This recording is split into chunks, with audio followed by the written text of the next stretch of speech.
jaamacadda ugu weyn waddanka Imaaraadka Carabta ee Al Ain University ayaa daraasad ay soo waday muddo 6 bilood ah ku soo bandhigtay heerka raalli ahaanshaha macaamiisha shirkadda isgaarsiinta Telesom.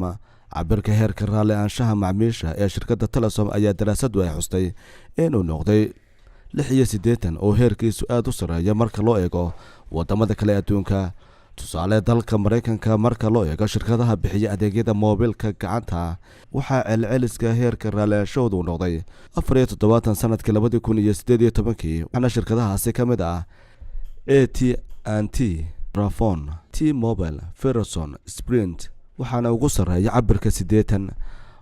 haddaba xaflad lagu soo bandhigay daraasadan oo ay soo qabanqaabisay shirkadda talabixinta ee Wayel Consultant ayaa waxaa ka soo qayb galay marti sharaf badan oo ay ka mid ahaayeen wasiiro, aqoon-yahan, cilmi baarayaal, shirkadaha ganacsiga, rugta ganacsiga ee Somaliland, hay'adaha aan dawliga ahayn, culimaaddin iyo saraakiil ka socotay shirkadda isgaarsiinta ee Telesom.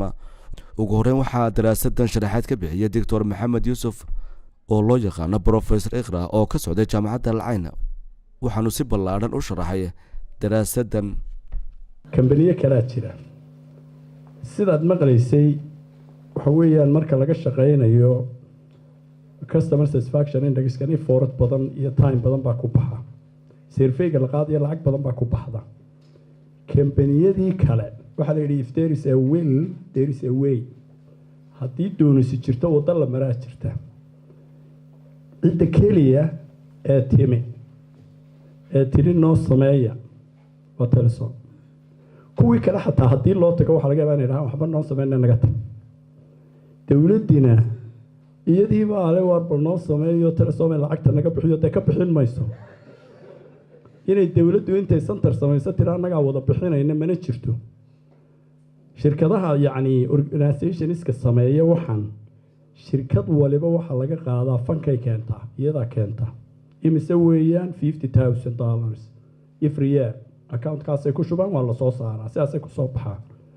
dee markaa Telesom hadday keentay dee ku odhan kari mayna adeer cid kale ma joogtee dee naga daayadina iska daay. dabeedna waxay noqotay international in loo compare gareeyo.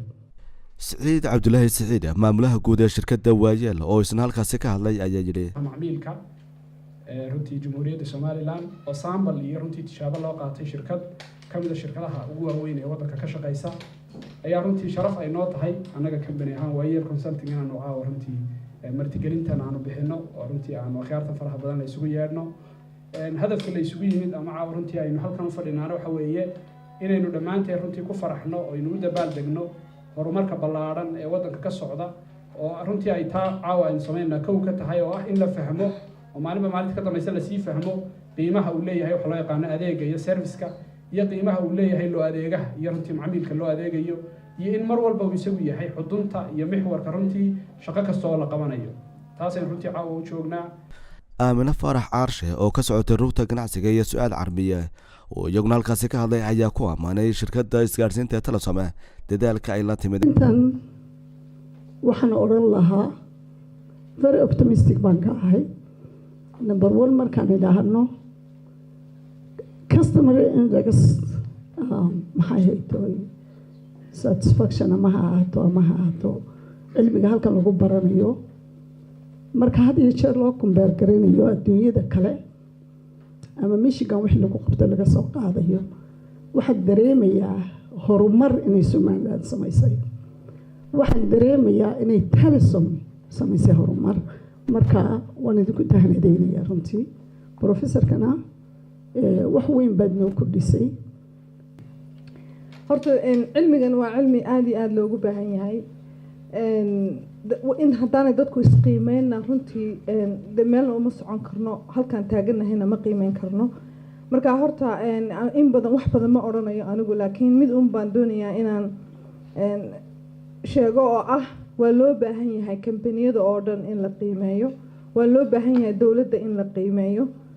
wasiiradu halka waxay kaga cawdeen in queue loo soo galo oo ay ka shaqaysan kari waayeen dadka.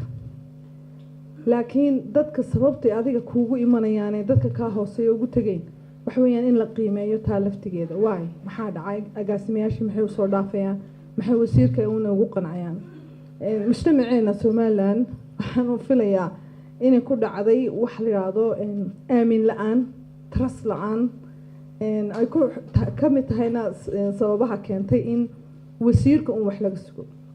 cabdirashiid muuse iimaan oo ka tirsan boodhka shirkadda telesom oo isla halkaasi ka hadlay ayaa yidhi maro hore ayaan runtii aad moodaa in ay goobjoogaan usoo ahayn dadaalka qofku markuu sameeyo ee uu dadaalo isagaa dadaalaysa marka cid kale u qirto ayuu macno sameeya marka tani waxay kaabaysaa oo runtii ay kusii darsami doontaa uun hayaankii telesom ku jirta ictiraaf raadinta ahaa ayay ka mid noqon doontaa taasina runtii waa mid kale oo kuwii hore kusii biiri doonta waxaan uga mahadnaqayaa macaamiisha runtii oo marnabad kusoo celinayo oo ah tan keentay natiijada inay soo baxdo oo runtii ka jawaabay dadaalkii aan u sameynaynay oo qiray inay runtii wax badan oo adeegayaga iyo serviskayaga ka raali yihiin gunaanadkiina wasiirada horumarinta maalgashiga iyo boosaha iyo isgaadhsiinta somalilan oo iyaguna halkaasi ka hadlay ayaa ku ammaanay shirkadda isgaadhsiinta ee telesom dadaalada ay la timid intii ay jirtay marka runtii meelaha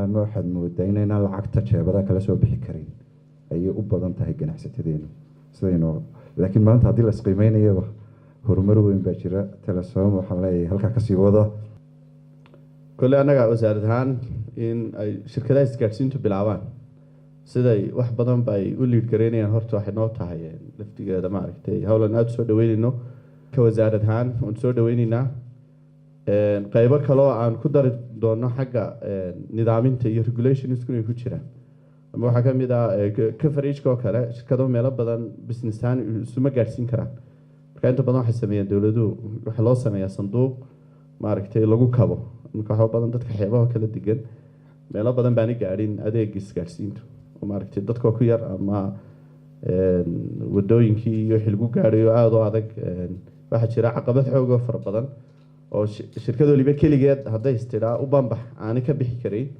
laakiin laga bixi karo waxa weeye qaab dowladnimo ama iyadoo la isugu tago marka taana gacantaan ku haynay marka professorku wuxuu noo sheegay cilmi aada iyo aada u weyn